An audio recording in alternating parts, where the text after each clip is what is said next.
လိုအရန်ပူပြင်းလာတဲ့နေရာတီမျိုးမှာမိတ်ကပ်ကိုဒီလိုမျိုးအထူကြီးလိမ့်ရတာမကြိုက်တဲ့သူလေးတွေအတွက်ယူရီအခုလိမ့်ထားသလိုပပချီချီမိတ်ကပ်လို့လိမ့်နည်းလေးကို sharing လုပ်ပေးပါမယ်ရှင်အရန်ပူပြင်းတဲ့နေလောင်တန်ကနေပြီးတော့ကာကွယ်ဖို့အတွက်ဆိုရင် sunscreen လေးကောင်းကောင်းလေးလိမ့်ဖို့အရေးကြီးပါတယ်ယူရီကတော့အသားရည်အလုံးတွဲထုတ်ထားတဲ့ Q+ Moisturizing Sunscreen ကိုသုံးဖြစ်နေပါတယ် Q+ Moisturizing Sunscreen က SPF 50+ PA+ သုံးလုံးပါဝင်တဲ့အတွက်ကြောင့်မို့လို့နေရောင်ခြည်ရဲ့ UVA နဲ့ UVB ကနေပြီးတော့မှအပြည့်အဝကာကွယ်ပေးတယ်အဲ့ဒါအပြင်ကိုသူက watery sunscreen ဖြစ်တဲ့အတွက်ကြောင့်မို့လို့လိမ့်လိုက်တာနဲ့အသားရည်ကိုရေဓာတ်အပြည့်အဝရစေပြီးတော့မှလန်းဆန်းဆုပ်ပြေးစေပါတယ်ယူရီကတော့လိမ့်တဲ့အခါမှာ two finger method နဲ့ပေါ့နော်ဒီလိုမျိုးလေးလုံလောက်တဲ့ပမာဏလေးကိုယူပြီးတော့မှဒေတာလေးဖြန့်လိမ့်ပေးပါတယ်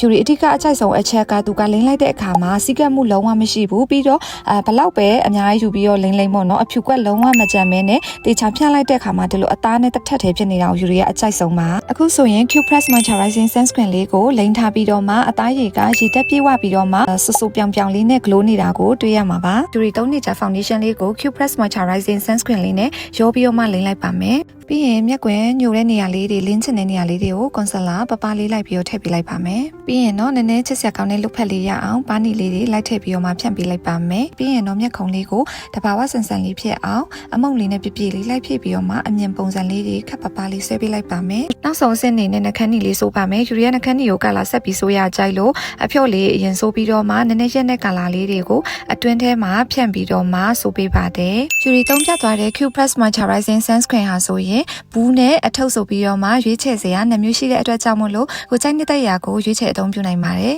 နေလောင်တန်ဝေးပြီးရေလိုအေးတဲ့ Q+ Moisturizing Sunscreen ကိုစမ်းသုံးကြည့်ဖို့မမေ့နဲ့နော်ယူရီရဲ့ဗီဒီယိုလေးကိုဆုံးထိကြည့်ပေးကြလို့ကျေးဇူးပါရှင်အားလုံးပဲဘိုင်ဘိုင်